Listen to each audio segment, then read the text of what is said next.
as a principal, just walk us through the process for you. How has it been this year? Okay, the first thing we try to do is to make sure that we can get through all of the topics on the syllabus. The math syllabus is a lot more work than the English one. So we spent time focusing on fractions. A lot of the exam has on fractions. And section C, because it is worth 3 marks for each question. We focus on essay writing as well, storytelling skills. But what I found interesting was that the students were relaxed. We spent time, because we would have built our own portal online, we spent time doing work online, but on the day of the exam, I just told them, think of a joke, think of what makes you laugh.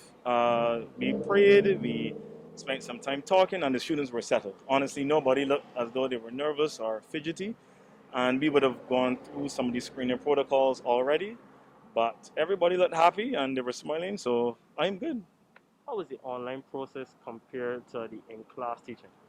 Well, I'll be honest, I guess I can say this on behalf of all teachers. The teaching online is a lot harder than it is, and you need to have involvement from parents if you're going to get the most out of each single child. And I think sometimes what you have to factor in besides technology is how are you going to make this applicable to the student. So when we were doing like fractions, we did a lot of consumer arithmetic. We did time and decimals. But with our system, you can actually look and see how each student is performing for each topic.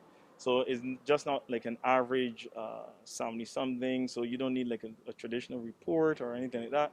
But you would have how they did in fractions, prefixes, subject and verb agreement, individual topics, so you know if they're strong or if they're weak in something.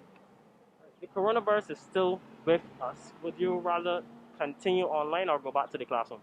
Well, we've made provision to be online, period.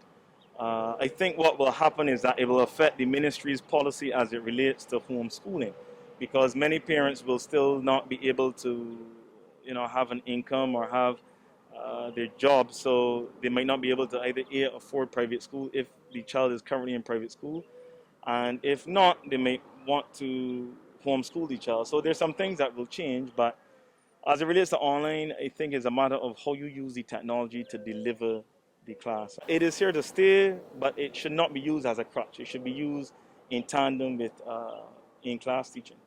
And as a private school, the Ifill School, have you seen a decline in applications going forward The as thing of is, as a result of the COVID-19? you would get a decline in applications, not just because of COVID, job losses. I did say before that there's going to be a change. There will be a lot of parents moving their children out of private school for different reasons. Everything may not just be work. Some may not be able to work one place or the other place. So we've seen that, but then we've seen increase in other areas like our secondary school. We've seen applications for secondary, and I suspect that they will increase when the results of the common entrance exam are made available.